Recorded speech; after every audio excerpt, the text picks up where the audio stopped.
우리가 오늘은 특별히 예수님께서 가르쳐 주신 기도 중에 이름이 거룩히 여김을 받으시오며 라고 하는 말씀을 가지고 우리 함께 은혜를 나누려고 하는데요. 실상 하나님은 기도가 필요 없는 분이십니다. 누구의 기도도 필요치 않은 분이십니다. 왜? 하나님은 자존하시는 분이십니다. 스스로 계신 분이십니다. 그러기에 하나님께서는 그 누구의 도움도 받지 않으시는 것처럼 하나님은 그 누구의 기도조차도 필요로 하시는 분이 결단코 아니라는 거예요. 그러니 이름이 거룩히 여김을 받으시오며 라고 하는 것이 마치 우리가 하나님을 위해서 무엇인가 해드릴 수 있는 기도의 제목 같지만 그러나 결코 그렇지 않더라는 겁니다. 그 이름을 위한 그 기도의 수혜자는 누구냐? 바로 저와 여러분이라는 거예요. 그렇다면 주님을 위하여서 기도하는 그 이름의 기도가 왜 우리에게 축복이 되는가? 첫째로 우리를 향한 축복이 담겨진 것, 바로 그 이름에 있다는 것입니다. 하나님이 믿음의 조상 아브라함을 택하셨을 때 약속하신 것이 있죠. 내 이름을 창대하게 하리라. 그런데 아브라함이 즉각적인 반응을 어떻게 합니까? 하나님의 이름을 높이고 또 높이고 또 높이는 장면이 성경에 나오고 있습니다. 우리는 귀한 신앙의 상관관계를 볼 수 있어야 돼요. 그 관계가 무엇이냐?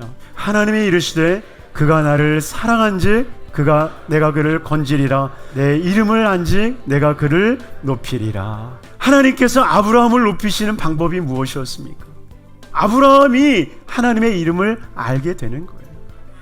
하나님의 이름을 알아갈수록 그의 소유는 풍성해졌고 하나님의 이름을 알아갈수록 그의 이름은 높아졌으며 하나님의 이름을 알아갈수록 하나님의 은혜를 잊게 되어진 것입니다.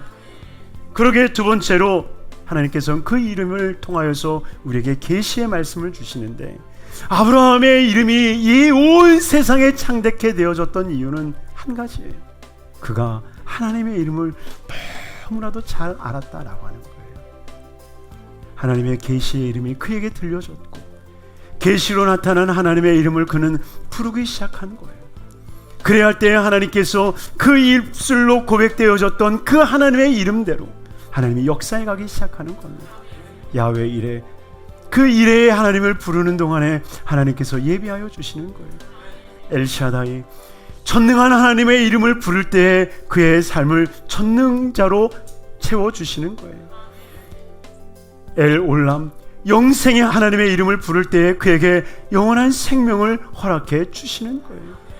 그러니 사랑하는 성도님들이, 저와 여러분들이 하나님의 이름을 부르게 되기를 주님으로 축원합니다. 하나님은 저와 여러분들에게 예수의 이름을 주셨어요. 그리고 그 예수의 이름을 부를 때에 하나님의 능력의 역사를 허락해 주시는 것입니다.